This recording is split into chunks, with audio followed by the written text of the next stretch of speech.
Thoughts of Billal ভাই, সে কিন্তু অনেক পরিশ্রম করছে। তার প্রত্যেকটা কন্টেন্টে এত সুন্দরভাবে উপস্থাপনা, যার কারণে সে কিন্তু আজকে ভাইরাল।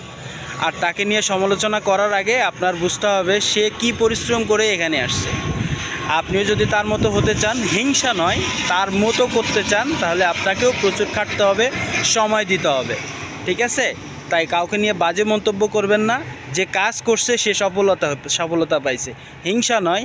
আপনিও কাজ করুন, আপনিও একদিন থটস অফ বিল্লাল ভাইয়ের মতো সফল হতে পারবেন। তার দেখবেন প্রত্যেকটা কন্টেন্টে কত সুন্দরভাবে উপস্থাপনা, কত সুন্দরভাবে সে কবিতাগুলো আবৃত্তি করে, একটার পর একটা ছন্দ মিলিয়ে কথা বলে, তাই না?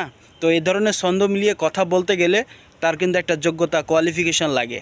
সেজন্য সেইভাবে কাজ করতে হয়, প্রচুর কাজ করতে হয়, যার কারণে সে আজকে ভাইরাল। থটস অফ বিল্লাল ভাইকে অনেক অভিনন্দন। আপনারা যারা থটস অফ বিল্লাল ভাইকে অনুপ্রেরণা হিসেবে নিয়েছেন, যারা কাজ করছেন, তাদের সকলকে অভিনন্দন। সাথে সাথে কাজ করে যান।